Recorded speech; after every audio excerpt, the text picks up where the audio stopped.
What's up, folks? Charlie Mac here. Gonna break down probably one of the coolest pieces in silver history. That's right, folks. Morgan silver dollars. You see 3 books there.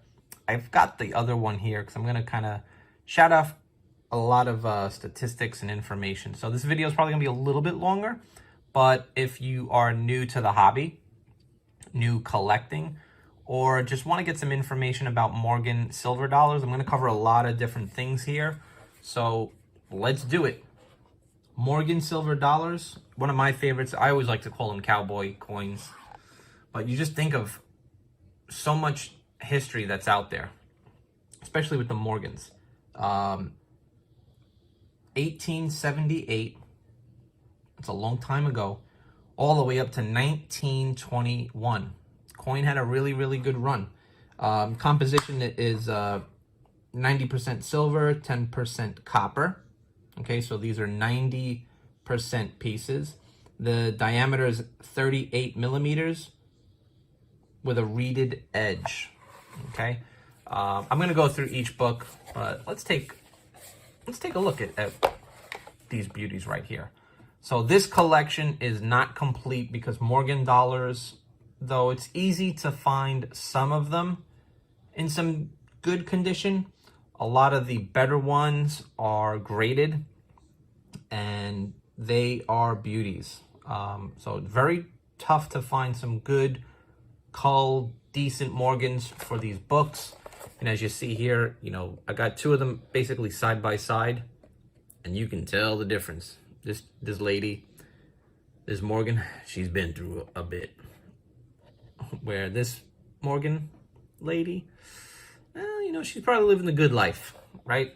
So we'll go through these, and we'll go through the mint marks, what they represent, and all that good stuff. But talk a little bit about the books. Okay, so these are official Whitman coin folders, a little different from some of the stuff that you may have seen before. I like these for these Morgans just because, just a nice finish to these. I really didn't want one major book. They just take up a lot of space on the bookshelf and where you stack. And as you see, it definitely notes, some of the proofs and the rares. The S mint mark for San Fran, the O, the CC. CC is for Carson City. O is for New Orleans Mint. And at this time, I do not have any Carson Cities. Those are some tough ones to get, and those come with a premium, which is well worth it. So the Morgan silver dollars, talk a little bit about their history. The America's Coinage Law of 1873 made no provision for continuing the Liberty seated silver dollar, which had been minted since 1840. Coinage of regular silver dollars lapsed between 1874 and 1878. During this time, the gold dollar became the nation's unit coin, right? So it's a very different time in our history. Now we'll talk a little bit about George T. Morgan, the U.S. Mint engraver, who had studied in London under British Royal Mint. Chief engraver William Want created sketches for the new dollar, right? So our coinage really was kind of bland and blah. So we went with a much more better engraver and some better designs. Mint marks on the Morgan dollars are found beneath the wreath of the reverse. CC is for Carson City, Nevada. D is for Denver. O for New Orleans, Louisiana. S for San Francisco, California. And no letter is Philadelphia. The first issue of 1878 dollars showed an eagle with 8 tail feathers. And boom! I got that one, folks. A little beat up, a little funky, but I got that one.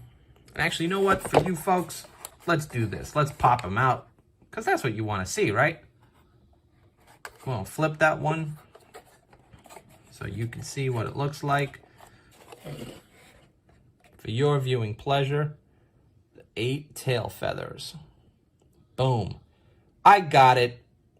I'll show it to you for no extra charge. All you got to do is hit like and subscribe. Only 749,000 made. A little over that. Then the following year went to 7 tail feathers. I guess, they had to figure out, how did this bird really fly? Do they have to have an even or odd amount of tail feathers? That's how much thought went into making these Morgan dollars. Coinage of the silver dollar was suspended after 1904 when demand was low and the Treasury's bullion supply became exhausted. And you just think about the Pittman Act of 1918. 1918, the Pittman Act. When coinage of the silver dollar was resumed in 1921, George Morgan's designs were used for some slight refinements until the new peace dollar came along later that year. It's 2021 now. The mint is coming out with, the Morgans and peace dollars again. We'll see how those do. Can't wait. We'll see. So, yeah, there's a lot of holes in this book, folks. But if you got any Morgans, let me know. Don't beat me up on the price. This is for my deep stack. I'm going to take these and hold on to these until the end of days, or the end of my days, or the end of days. The way things are in 2021, who knows? A lot of dates missing, but, you don't think of this as a sprint. It's a marathon. Get up every weekend. If you buy coins, or if you're into collecting, you get them a little at a time, right? So this is book number 1878, 1883. Book number 2, 1884 to 1890.